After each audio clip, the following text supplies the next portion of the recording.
네, 첫 번째 코너입니다. 끝장 전략. 매주 목요일 날 나오신 분이죠. A1 리서치의 조일규 대표, 오늘도 직접 스튜디오에 모셨습니다. 대표님 안녕하십니까? 네, 반갑습니다. 방금 이규현 앵커께서도 얘기 있었습니다만 미국 시장 참 요동치고 있어요. 그런데 제가 궁금한 게 하나 있습니다, 대표님. 네. 그제는 미국 나스닥이 매우 큰 폭 올랐습니다. 1.3% 급등해서 어제 좀 기대 좀 했더니 웬걸 우리 시장 급락했습니다. 반대로 오늘 새벽 마감된 미국 증시 강보합 정도로 0.4%밖에 못 올랐는데 모처럼 우리 시장이 힘을 내고 있습니다. 먼저 요 배경 좀 살펴주시죠. 지금 중요한 질문을 하셨는데요. 그 질문에 대한 답을 오늘 들으시면 앞으로 시장에 대한 바닥, 얼마다 이런 거 다 필요 없고요. 잡을 수 있고, 그 다음에 왜 전 세계에서 지금 한국 시장이 가장 약한지도 다 알 수 있고, 왜 삼성전자가 외국인들이 공매도를 이렇게 많이 하는 것도 다 알 수 있습니다. 그러니까 좀 어려운 부분인데 제가 최대한 쉽게 설명할 테니까 절 따라와 보세요. 일단 그저께 시장에서 나스닥이 1.25% 올라갈 때는요. 그리고 어제 시장에서 나스닥이 0.45% 올라갈 때는 수치상으로 보면 올라간 폭이 좀 다르긴 한데요. 정말 중요한 두 가지 차이가 있었어요. 그러니까 그 전까지만 하더라도 뭐냐면 유가나 에너지 가격이 올라갔어요. 그래서 그 전에 오펙에서 이거 에너지 가격 좀 재우기 위해서 증산할래 그러니까 이랬단 말이에요. 맞습니다. 예. 그런데 어제 그리고 또 하나는 미국 부채한도 협상이 계속 그냥 지지부진했던 거고요. 어제는 0.45% 올라갔는데 미친 매코넬 상원공화당 의원이 12월 달까지 유예할 수 있겠다라는 얘기를 했고, 또 하나는 러시아에서 우리 천연가스 증산할 수 있다 그러면서 유가가 다 떨어졌죠. 네. 그 차이입니다. 그러니까 이게 왜 중요한가를 지금부터 설명드릴 테니까 이건 굉장히 중요한 거니까 여러분들 잘 들어보세요. 자, 일단 중요한 건 뭐냐면 미국의 부채 한도 불확실성 해소 이게 필요하다라고 얘기하는데 이거 중요한 게 아니에요. 제가 그동안 계속 얘기했던 거는 뭐냐면 미국의 부채 한도 이거 지금까지 역사상 이거 안 돼 갖고 디폴트 난 적 있습니까? 없어요. 그러니까 걱정 안 해도 돼요. 단 걱정할 거는 신용등급 하락에 대한 리스크가 있다는 거예요. 근데 그건 옛날에 2011년도에 한번 했기 때문에 근데 이번에 안 할 것 같아요. 근데 문제는 뭐냐면 이거 지금 못한 이유가 뭐예요? 공화당에서 4.5조 달러의 지금 인프라 투자에 대해서 예산을 깎니 안 깎니 그거 먼저 해야 된다. 이거 할 게 없다. 이렇게 얘기한 거 아니에요. 그러면 4.5조 달러에 대한 인프라 투자 예산이 어느 정도 되는지에 대한 부분이 가장 중요한 거예요. 왜? 그게 돼야지만 성장이 나오거든요. 근데 성장이 이렇게 나와야 되는데 지금 이게 안 되니까 미국 부채 한도 협상이 마무리되고 나서 그 다음에 그게 들어가야 되는데 이게 성장을 견인할 수 있는 건데 지금 성장이 떨어지고 있으니까.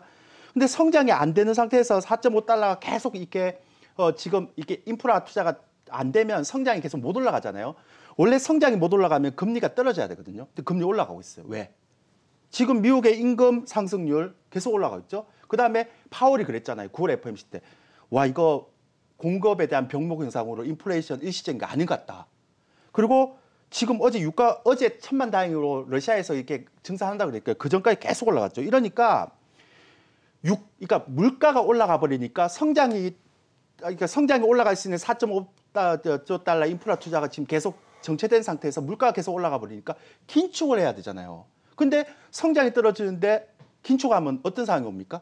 스태그플레이션 오잖아요. 그렇죠. 그러니까 이게 지금 가장 문제예요. 그러면 왜 한국 시장만 떨어지느냐? 이것도 재밌어요. 보세요. 옛날에 테이퍼링하고 성장 떨어질 때는요. 약한 고리 러시아나 이런 쪽이 많이 떨어졌거든요. 근데 지금 에너지 가격이 올라가니까 그쪽이 약한 고리가 안 되잖아요. 그렇죠. 또 하나는 보세요.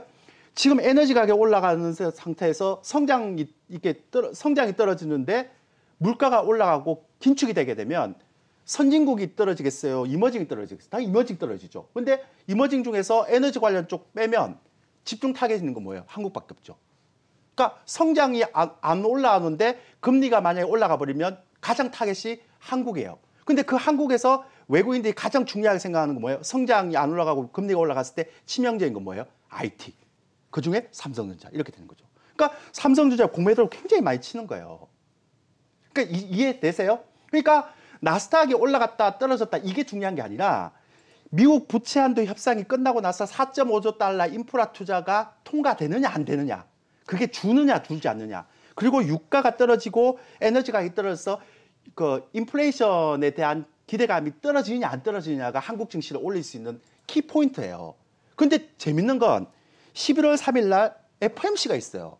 그때 뭐 한다고 했습니까? 파월이 테이퍼링 금액 나온다고 했잖아요. 그 금액이 어떻게 되느냐에 따라서 금리 인상의 시기가 달라진단 말이에요. 자, 정리하면 여러분들이 시장이 어떻게 삼성전자 언제 올라와요? 시장이 언제 떨어져요? 그러니까 언제 바닥을 쳐요? 생각할 것 없이 4.5조 달러 인프라 투자가 통과되거나 아니면 에너지 가격이 떨어져서 인플레이션 우려가 잠잠해지거나 이거 두 개가 동시에 돼버리면 한국 시장은 급등합니다. 근데 그거 안 되면 한국 시장은 계속 지지부진할 거예요. 둘 다 안 됐다?